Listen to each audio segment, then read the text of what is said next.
Hi everyone.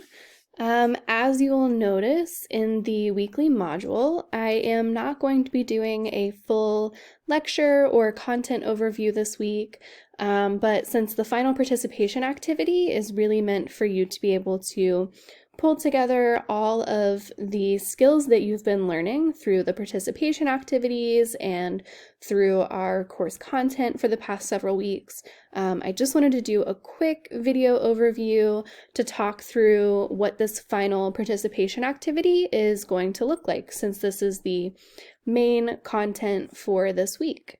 This assignment is worth double what the previous participation activities similar to this have been. So you'll notice that it's worth 5 points.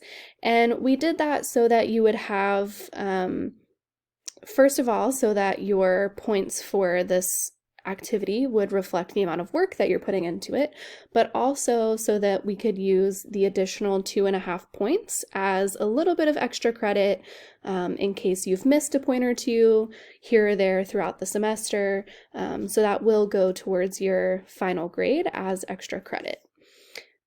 So for this week's activity, you are going to be completing a very similar activity to weeks 9 through 13, 9 through 12, 9 through 13, where you planned for using embedded learning opportunities for UDL and for MTSS, except this time you are going to choose 2 of the case studies from the professional practice project assignment.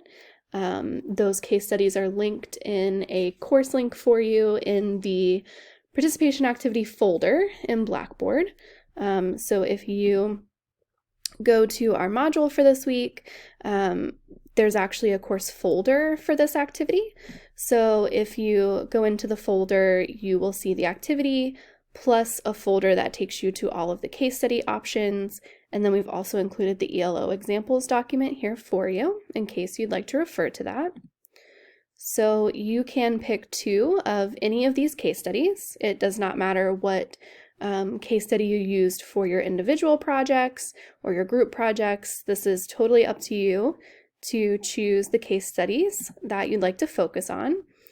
And so you will add those case studies here and the children's names and ages. And then you are going to be writing 1 IEP goal for child 1 and 1 IEP goal for child 2. In previous weeks, we've given you this goal, but this week you will be creating the goal yourself. 1 goal for each child for a total of 2 goals. And at least one of these goals should be focused on social and emotional development, but still relevant to the case study child's current present levels of performance and the information in the case study. Then you will use the ELO matrix to plan for embedded learning opportunities, but this time you'll be doing it for both children. This is a little bit more reflective of what you might be doing in a classroom setting or in an inclusive environment that includes multiple children who have IEP goals. So you will be selecting the routines.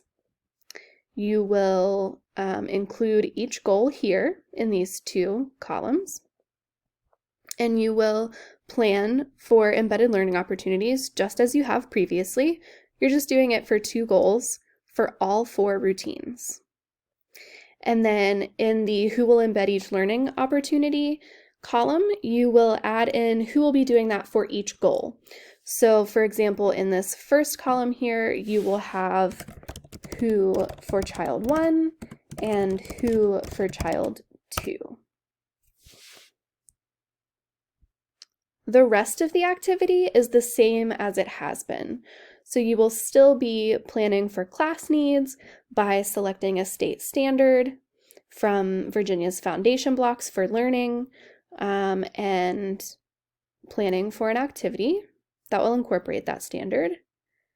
And then also using the MTSS planning matrix to talk about universal, targeted, and intensive supports to meet the state standard that you selected in this part. So I hope this overview provides a little bit more clarity around what you'll be doing for the participation activity